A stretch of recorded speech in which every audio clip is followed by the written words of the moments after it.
Right guys, bit of a shorter one today. I still have a lot of speed testing video on my computer that I still have to edit, but it's going to take a little time, especially since we had some issues with flooding. Actually my house didn't flood, but in the environment there was a lot of flooding. All of this hobby room, all of my records, all of the living room audio, all of the computers have been upstairs safe and dry.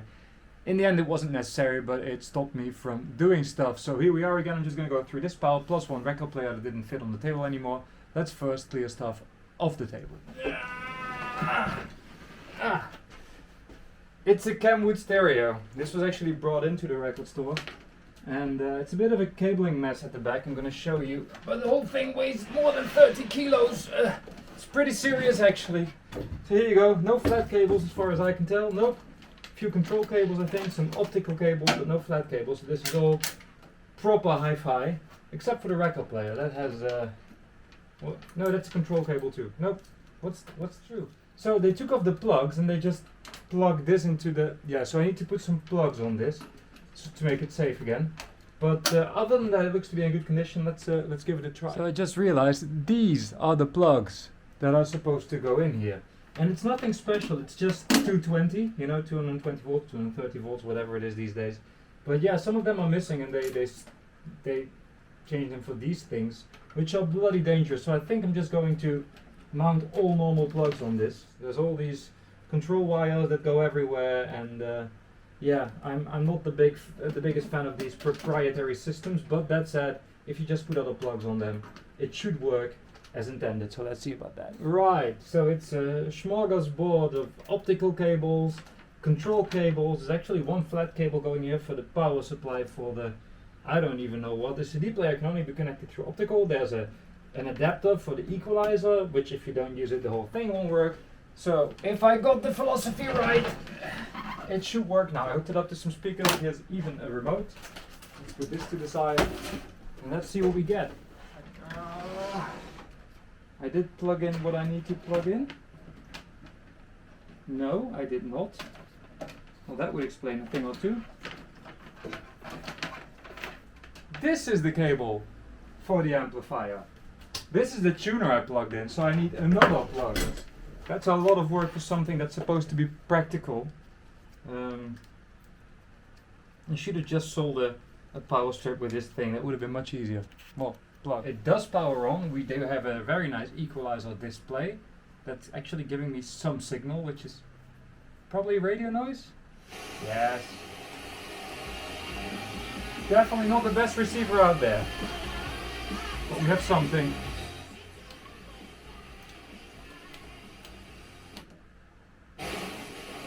Okay, so yeah, not a great receiver, but it does work, and we have a nice equalizer.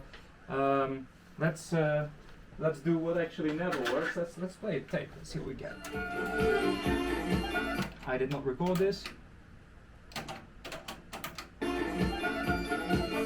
Only seeing one channel, but I think there is only one channel. Pretty sure. I mean, there's only one VU. There's two channels probably. Forward, back, play. Seriously, that's so far very impressive. Here's my. That's two CDs. Here's my beat up Jack Johnson CD. It hasn't switched to CD just yet. Now it did, but the video is also still on. This is impressive stuff, guys. Doesn't sound great so far, but let's go for some royalty-free music on a beat-up CDR. Let's see if it does that. This really works like new.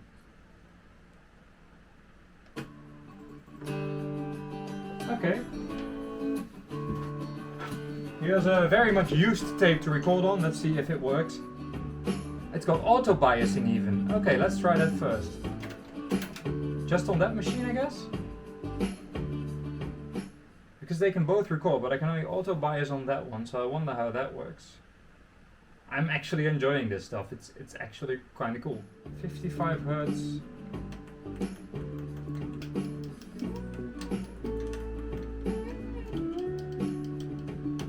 Wow, that's like 1, 2, 3, 4, 5, 6, 7, 8, 9, 10, 12. A 14 band equalizer.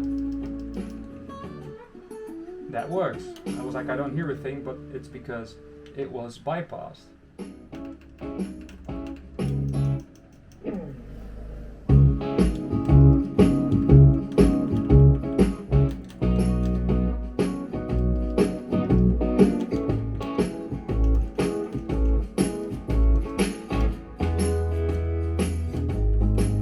Wow, so that works really well. Let's go for the jazz track because that's kind of... Okay, that one just started recording, probably because I switched tracks and CD recording is on. I actually meant to record on both of them, so let's do this one as well. That's not working. Now they're both running. Okay, not sure what's going on there, but that's the wrong button. I meant this one, and then this one.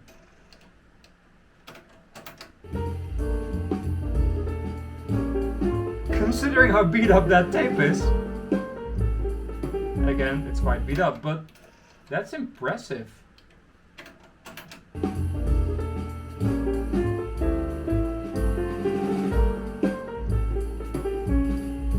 So that all works. Now let's try dubbing. Let's get a source here. High speed dubbing.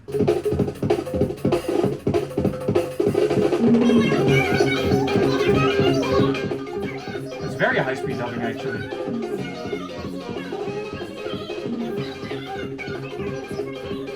And they both stop. Now normal speed dubbing.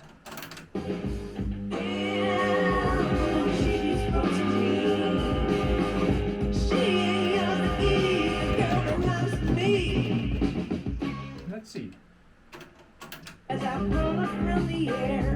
God! Jeez, that's a good machine.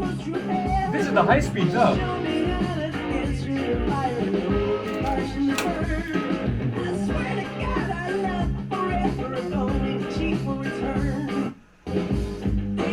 Pretty much the same. I'm thoroughly impressed. This is my favorite rec system to date. We haven't tested the record player yet though. I'm gonna get a record that won't give me any copyright issues. Play. Uh-oh. That may be a problem. Or is it just checking where the tracks are? That's maybe what it's doing. Because it's also running quite quick. It's on 45 again. I'm not sure why it's doing that. Something's up there, but... So we're not on phono yet for reasons. Oh, we are actually. It did do that. I'm just not hearing a thing. And it's going back again. Slightly confused as to how this is supposed to work. And now it goes down. Doesn't produce any sound, still at 45. And then the end of the track. Okay, now it keeps playing, I think. That's probably because I switched it from phono before. But I'm not hearing a thing. Oh, there we are. I'm not sure why it's going to 45. So I'm always a fan of cheap Kenwood record players. They're always remarkably good. And this one's no exception. It actually sounds really nice for one of these plasticky things. It's quite quiet, as you can see. I didn't mean to harm you. I'm a different person. Forward, that works. Okay, let's do it all manual then. Queuing. Yeah, that works. So the automatic system has slightly lost it.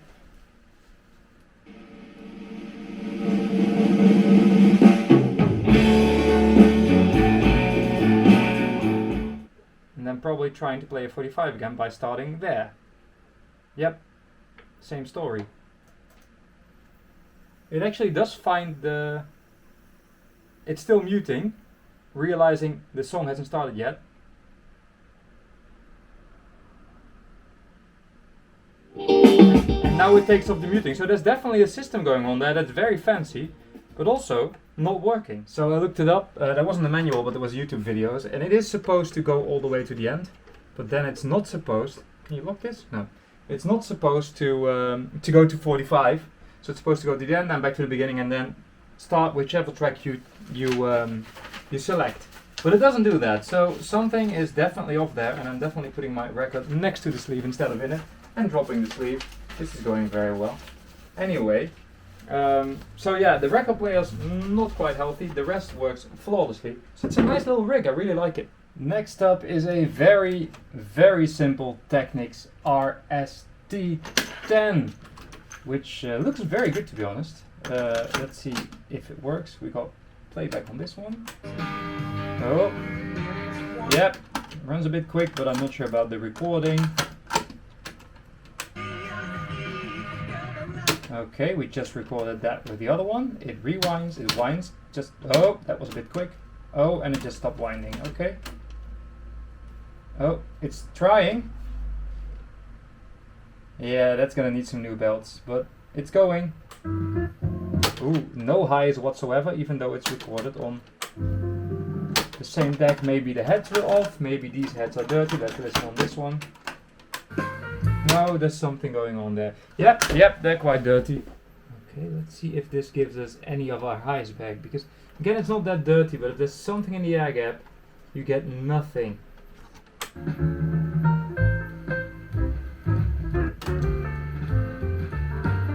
Okay, it's getting better.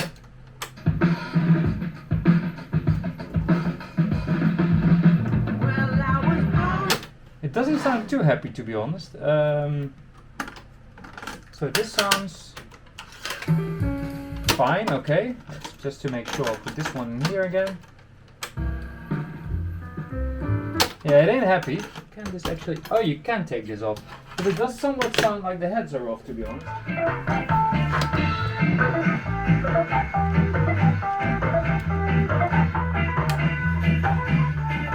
There you go. Someone's been messing with the heads.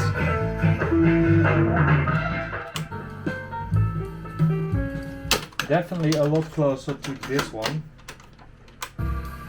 Still not completely happy though, but hey, let's try recording.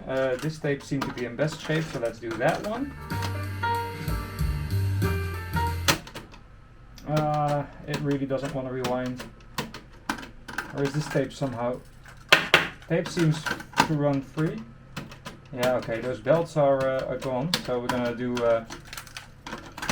long way around. Here we go.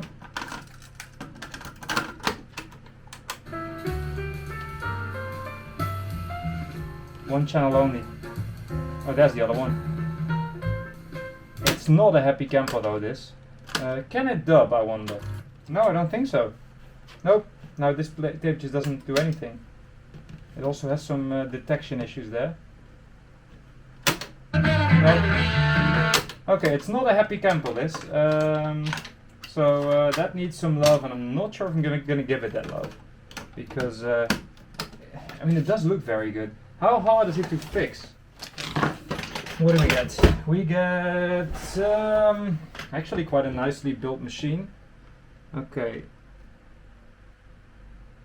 Yeah, that needs to come out completely. I am not going to do that.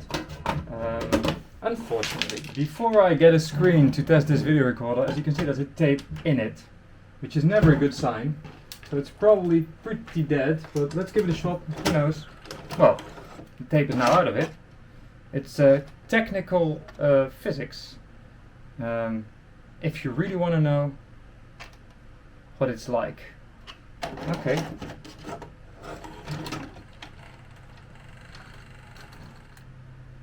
Okay, I guess we're gonna need to get a screen. The counter goes up in 30-second chunks. That's actually a really quick winder, to be honest. That's a minute per second. Okay, that's the end of the tape then. That sounds even quicker. Let's see when it gets to the 16-minute mark. If it's doing, here it goes, 15, 14, 13, 12. That's quicker than a second per minute, but then it is slowing down now because it's getting to the end of the tape and it doesn't want to chop the tape in half. I wonder what this monitor switch is, by the way. I think this is actually a more fancy machine than it appears to be. It's hi-fi stereo, it can do NTSC playback. So it's a multi-system machine, but yeah, there's your problem. Guess not. Oh well, so sad. So here's something cute. This one actually came back to the store because the guy was like, it works fine, but I just don't use it.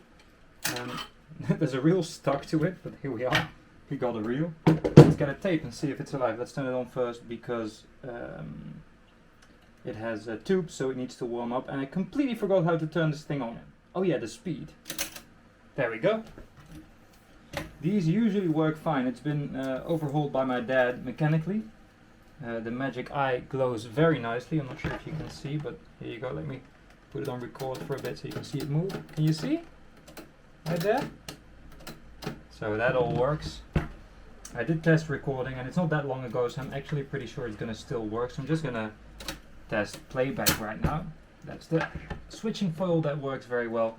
Automatically stops the tape when it comes to the end, and that's not play. That's play.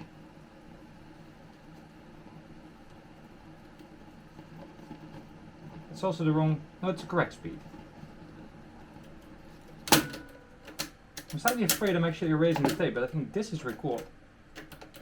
It's not quite happy.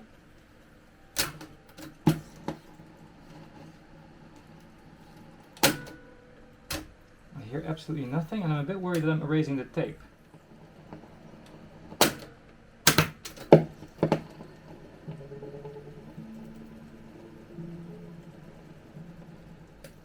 It's almost as though there's nothing on the tape, but there is. I'm sure. What's going on? Why are we not hearing anything? That's the wrong button. Oh wait, we got some issues here. So first of all, should check that before I put a tape on it. There's a big chunk of leader tape around the capstan. So someone made a bad edit and that happened. Okay, so we got that solved. So let me give the head a clean, but I guess let's do it like this. Okay, the head is not that dirty, but it is definitely also not clean, so let's give it a clean. Here we are.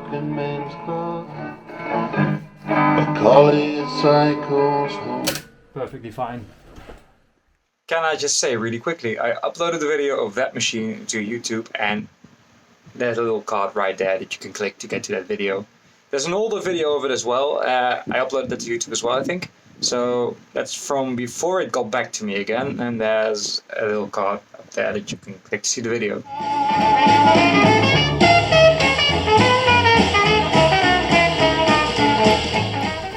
So this all went very differently than I expected. I was supposed to test a PL12D that got in yesterday, but the case was actually broken because of bad packaging. So I took it to my dad, and he's like, I'm gonna need some time to properly fix this because he's better with woodwork stuff than I am. But in the meantime, he fixed this one, which had its motor come loose from the mounts. I think I got slightly swindled with this one, but whatever. This should now work. It's a PL15D, which is a PL12 with an automatic return. Let's set the weight and see what we get. The cartridge isn't in there quite straight, but good enough to test.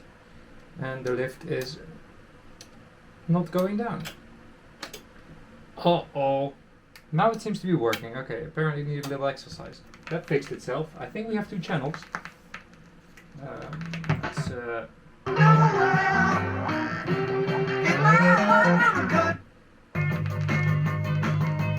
perfectly fine.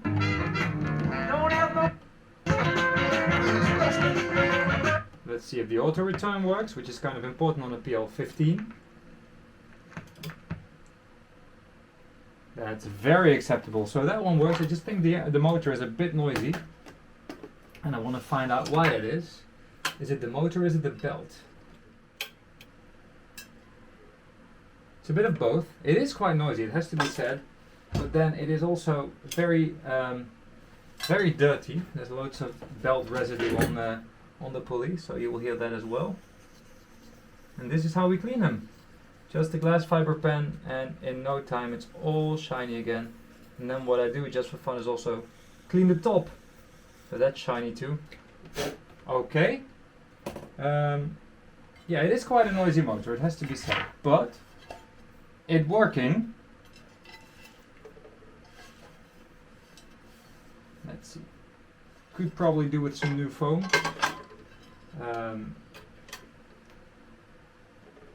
Yeah, that needs some new foam. I'll put that back in a second. It's all quiet now. Runs absolutely fine otherwise. You only hear the motor when there's no music playing. Let's try the auto stop as well. Okay, you only hear the motor when there's no music playing and when you're really close to the machine, so I'm cool with it. Let's test the lift a couple of times because that didn't quite work as intended. Okay, that seems okay now. I think the lift really fixed itself. That's nice. If I push it up too quick, whoop. So something I do when I need some cheap record players is I go to a thrift shop and I buy all the record players that get their power from a stereo rig. So they don't have a plug, they just have this adapter thing. And then I dig up some 12-volt adapters. Any 12-volt adapter will do because it only needs 20 milliamperes, and this is 1.5 amperes, so it's more than enough. And I just splice them together, and usually you have a working record player for very cheap because no one wants these. So let's see. The motor should run in that direction. If it goes the other way, no, it goes the right direction. So it's usually a gamble. But what I tend to do is, usually there's either a line on one of the two bits of the wire, or there's text on one of the two, or if it's all in one isolation thingy, there's usually a red and a black. So usually when there's a line, that's plus. When there's red, that's plus. When there's text on one of the two, that's plus. Sometimes plus is on the inside, sometimes it's on the outside, but usually when you hook it up as intended, funky, it works. So this is no exception. I will properly splice it together at some point. I just did this, but I will just solder it and use shrink tube. But let's first see if it works. I'm gonna try and get this stylus off, because I noticed in the thrift shop already that it was very, very stuck. Jesus! Okay, so this is one of these Audio Technica cartridges. This is sold as an Akai branded thing, but it's Audio Technica, the 8092. Fine cartridge. Usually record players with these cartridges sound remarkably good for a cheap plastic record player. So we got that. Gonna hook it up to the rig, see if it produces sound, and if it does, I will find a belt for it. We got that. Let's get one of our beat up test records. We don't need a mat for that. And see what we get. There you go. Oh, and now it stopped running, so that's not quite right, I hope. Ooh, that's not good. Oh, I think I found the problem. I think the auto return was actually skipping over the belt that is actually there. Okay, it still does that. Uh-oh. Yeah, I fear that may be it. Why is it so stuck? Okay, there we go. As you can see, it's broken. Can you see? See? And gluing these usually doesn't work because there will still be a ka-tunk, ka-tunk. Still gonna try, of course. But in the meantime, let's try it without the auto return. Yep, perfectly fine.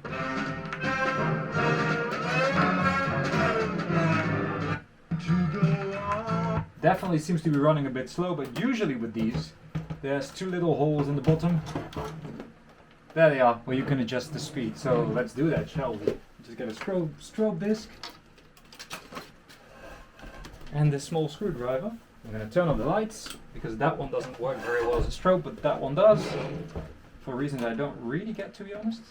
Not flickery enough apparently. Yeah, that's very, very slow. I was like, that's actually quick. It's the wrong way around. That's very slow. It was 60 Hertz. And that always happens. And now it's not going to auto return. Oh, that's actually quite practical right now. Okay, let's see. And we are absolutely correct at 33 RPM. And we're almost correct at 45 because they do influence each other. So this... And I tend to set them just a bit quicker than 40 than the actual speed you want, because needle drag will slow it down. So here we go, now on the correct speed. no return. So it just is a manual record player now. I may have just gotten slightly too lucky because I just grabbed some power adapters from my stash and I didn't see that this one actually has a plug-in wire, so it has no wire.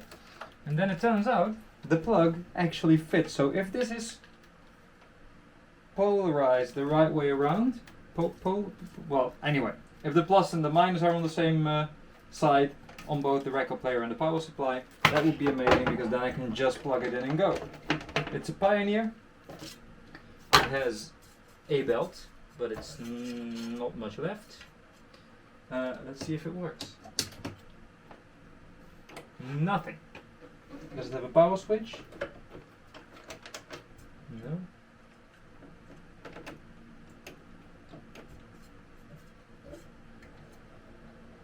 Yeah, that's what I thought. Something's off. Okay. So there's a switch underneath this arm somewhere, but it's not being, it's not being activated by the arm right now. The motor is turning the right direction, but there's loads of old belt residue on here. God, it's a mess. More on this one later. This is going to be a bit of a job. I don't want to touch the belt because then my fingers will be black, so this power supply works. On to the next one. In slightly better condition than the previous one. It actually has, wow, it comes with a stylus. No belt as far as I can see. And it has a very interesting plug. Is this 12 volts as well? Yes it is, they always are. So I'm going to splice this to the adapter. Okay, that should do it. Let's see what we get.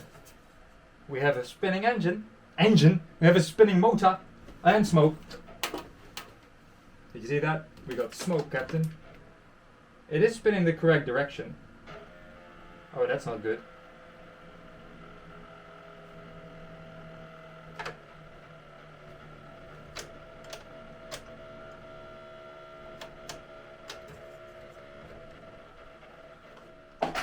Do I have a belt for this? It's a bit of a sad affair, that. Remind me to not buy anything at that thrift shop again. It's very sad. I also had a Tenberg TV28, asking 500 euros untested. What speed are we getting? Yep. It's very quick. I know you want me to play a record like that, but the stylus is still in good shape. So let's not do this, shall we? It's an AT3600 cartridge. That's a perfectly fine stylus to have because it fits on a lot of different record players. Yeah, including the other one that had the sticky belt. So if I get that one going, and with a little bit of luck, we will actually get two of them fixed. But the good news is, these were the sad ones. There's a few happier ones as well. I just dropped all of my belts.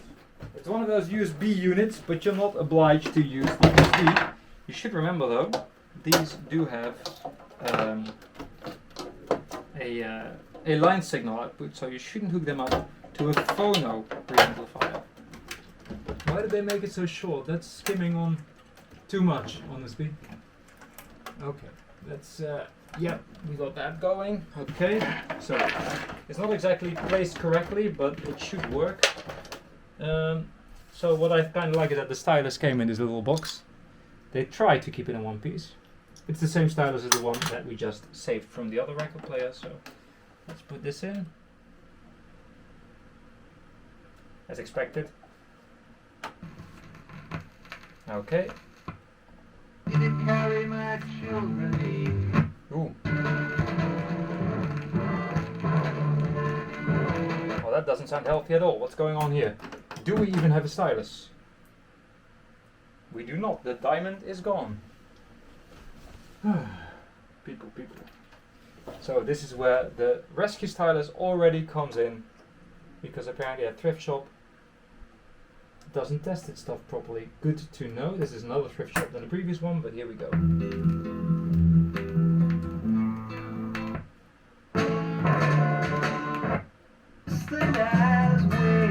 Sounding pretty good. Does the auto stop work? Yep. So this one's fine now that it has a new stylus. It should have been fine before, but it wasn't, even though the stylus was in a cute little box. that didn't save it. It's this Lenko thingy. It's God, I hate staple cables. It's one of those USB record player things, and everyone's quite mean about them. But people pay, I don't know how much for that Sony, 150 euros. People pay 229 for a Pioneer PL, I think it's a 990. This is just horrendous. Please don't put tape on your cables. This one's 79 euros, and I don't think it's either better nor worse. The cable is even shorter than the Sony's. So, half automatic. Yeah, I moved it about, so now the auto return starts working. That's what they do. There you go. You stared at the sun. If I had to choose, I prefer this over the Sony. So for 79 euros, honestly, not a bad deal at all. So that was that. That's my testing done for today. I hope you enjoyed it. It was a bit of a cacophony of stuff, but well, it was kind of cool, wasn't it? Also, you may have seen the Revox A77 Mark IV video. The Revox playing the band Pâté de Foie, which is great. But that was all today as well, but I wanted to make a proper video of those because they're amazing. So this is the mess, and the amazing stuff has separate videos. Isn't that nice? Hope you have a great night. Bye bye.